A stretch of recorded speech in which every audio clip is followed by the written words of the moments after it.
नमस्कार दोस्तों, केमिस्ट्री सलाह चैनल में आपका स्वागत है। आज का मेरा यह वीडियो पी ब्लॉक एलिमेंट से है एंड पार्ट इज़ 22 एंड सब topic is group 18 elements. It is also called inert gases और नोबल गैसेस। तो बच्चों, inert gas and noble gas क्यों कहते हैं, ये बहुत आप प्रीवियस क्लास से पढ़ते आ रहे हो कि इनर्ट गैस मतलब जो इनर्ट होता है, रिएक्ट नहीं करता। और क्यों इनर्ट है ये भी आपको पता है कि इसके आउटर मोस्ट शेल में बिल्कुल इसके ऑक्टेट कंप्लीट है। नंबर ऑफ इलेक्ट्रॉन कितने होते हैं? 8 होते हैं। So first we should know the name of elements present in group 18। तो सबसे पहले दोस्तों, helium, neon, argon, krypton, xenon and radon. ठीक है, इसको आप और भी ट्रिक से आप इसको याद कर सकते हैं। जैसे है, एक मैंने भी लिया है इसमें, जैसे हीना, नीना, अरीना, के, एक्सरे रंगीन, एक्सरे रंगीन। ठीक है दोस्तों, अब इसमें एक चीज़ हमें ये जानना है कि एटमॉस्फेयर में ये सारे मिलते हैं, helium, neon, argon, krypton, जेनन, accept रेडन। रेडन मिलता नहीं है, तो ये कैसे पता लगा? तो थोड़ा याद रखना है कि it is radon, radon RN is decay product of radium.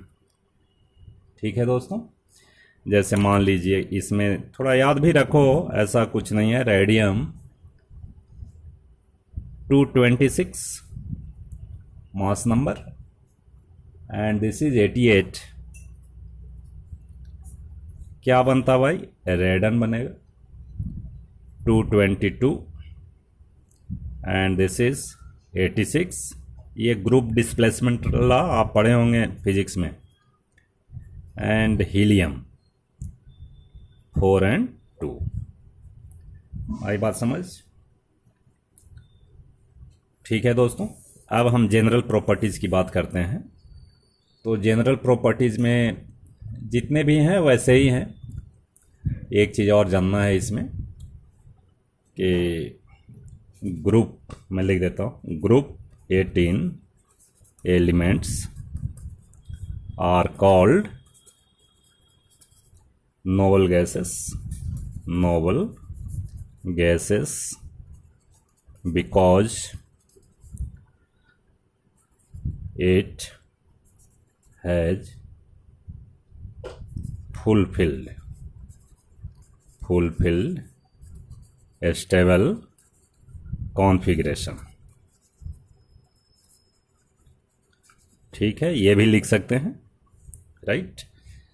अब कुछ और बातें मैं बता रहा हूँ, जैसे इलेक्ट्रॉनिक कॉन्फ़िगरेशन है, आयनाइजेशन एंथैल्पी है, एमपीवीपी है, ये सारे चीज़ थोड़ा सा जानना है। So first one is your general electronic configuration. Electronic configuration, इसका इलेक्ट्रॉनिक कॉन्फ़िगरेशन क्या होएगा भाई? तो पी ब्लॉक एलिमेंट का है तो NH2NP6, यानी आउटर मोस्ट शेल में नंबर ऑफ इलेक्ट्रॉन कितने होंगे? 6 होंगे। 6 + 2 8 इलेक्ट्रॉन्स, राइट। तो ऑक्टेट इसका कंप्लीट होता है, राइट। अब देखो, ऑक्टेट कंप्लीट है तो स्टेबिलिटी तो होएगी, यानी एटम्स आर स्टेबल। एटम्स इसमें क्या है भाई? Atoms are stable. तो एटम स्टेबल होगा तो क्या ये मॉलिक्यूल बनाएगा? क्या नहीं बनाएगा। So no molecule is form, no molecule is form, it exist as mono atomic gas, mono atomic gas. देखो मोनो एटॉमिक गैस में क्यों एग्जिस्ट करेगा, चूंकि ये स्टेबल है। मॉलिक्यूल कब बनाता है, जैसे मान लो O2 बनाया, H2 बनाया, कब बनाएगा, जब उसके ऑक्टेट कंप्लीट नहीं होते हैं। मॉलिक्यूल बनाते हैं ऑक्टेट कंप्लीट करने के लिए, बट इसमें क्या है, ऑलरेडी ऑक्टेट कंप्लीट है। तो ये मोनो एटॉमिक गैस है, ये हमेशा याद रखिए। तो मोनो एटॉमिक गैस होगा तो साइज तो छोटा ही होगा ना, साइज छोटा होगा, राइट। ठीक है जी। तो दूसरी बात हम करें, साइज की बात कर रहे हैं, साइज ऑफ एटम्स। देखिए हम जनरल ट्रेंड्स क्या पढ़ते हैं कि पीरियड में अगर लेफ्ट टू राइट जाओगे पीरियड में, तो साइज क्या होता है भाई, साइज डिक्रीज होता है डिक्रीज।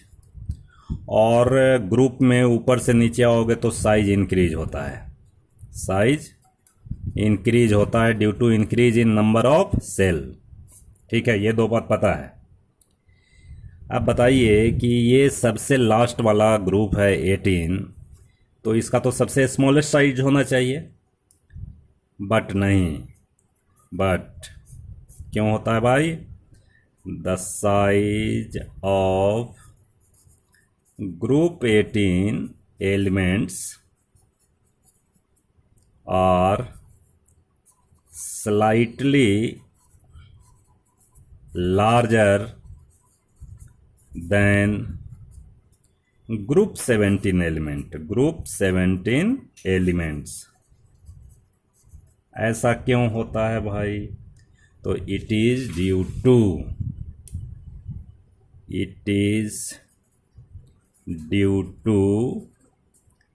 इंटर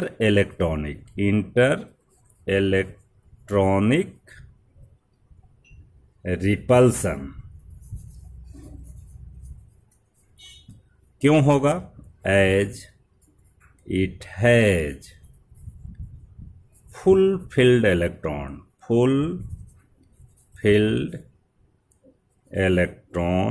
या electronic configuration. Number of electron ज़्यादा है तो इंटर इलेक्ट्रॉनिक रिपल्सन होगा। तो एक तो आपका क्वेश्चन ये बन गया, ठीक है कि नहीं। और दूसरा बताओ कि अगर मान लो ऊपर से नीचे आएंगे तो क्या होएगा, ऊपर से नीचे आओगे तो साइज तो भाई बढ़ेगा, नंबर ऑफ सेल बढ़ेगा तो साइज बढ़ेगा। तो लिख देते हैं कि from top to bottom the size increases due to increase in number of cells। ठीक है दोस्तों, कोई समस्या नहीं है। Number 3, ionization enthalpy. देखो मैंने बहुत बार बताया है कि ionization enthalpy depends on stability. Actually main factor stability ही होता है ना, स्टेबिलिटी। अगर मान लो स्टेबिलिटी ज़्यादा है तो आयोनाइजेशन इंथैल्पी डायरेक्टली प्रोपोर्शनल होता है भाई, ठीक है कि नहीं। तो आयोनाइजेशन इंथैल्पी क्या होएगा, जनरली हाई होता है। तो क्या लिखेंगे भाई, लिखेंगे group 18 elements have high ionization enthalpy due to stable configuration. ठीक है। ऊपर से नीचे आओगे तो है ना, ionization enthalpy decreases from top to bottom. क्यों होगा भाई, as size of atom increases. Size बढ़ेगा तो आयोनाइजेशन इंथैल्पी कम होगा। Less amount of energy is required to remove an electron. ये तो जानना है, ठीक है दोस्तों। इसके बाद नेक्स्ट देखो, electron gain enthalpy, fourth number, electron gain enthalpy. देखो मैंने अभी तक बताया है कि इलेक्ट्रॉन गेन इंथैल्पी जो होता है लेस निगेटिव के फॉर्म में ही बताया है, लेकिन actually it is defined as energy change. कभी कभी क्या होता है कि एनर्जी देना पड़ता है टू ऐड एन इलेक्ट्रॉन, तो इसमें वही हाल होता है भाई। Electron gain enthalpy is, negative नहीं बोलेंगे, पॉजिटिव। पॉजिटिव का मतलब energy is required to add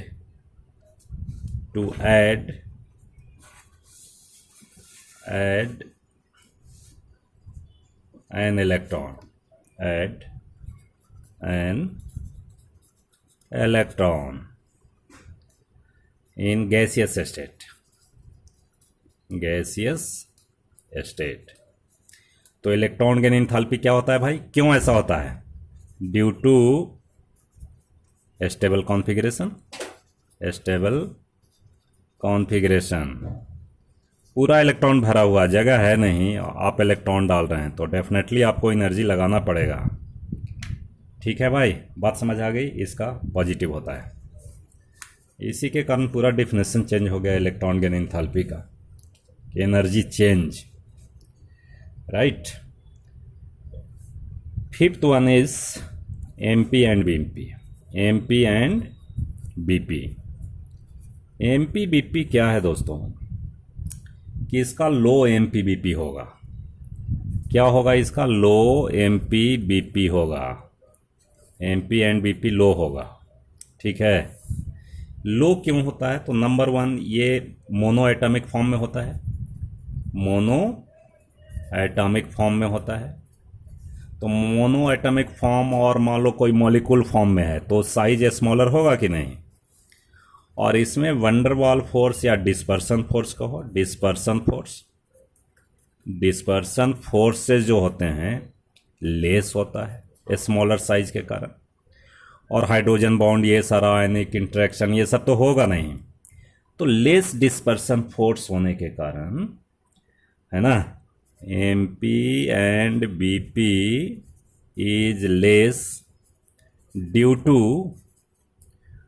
less dispersion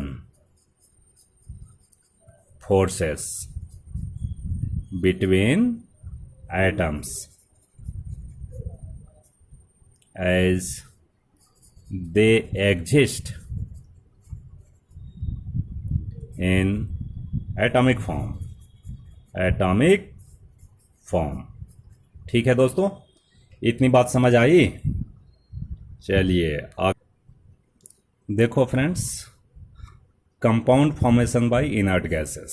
पहले तो मैंने कहा इनर्ट गैस है, ये कंपाउंड नहीं बनाता जी, इनर्ट होता है।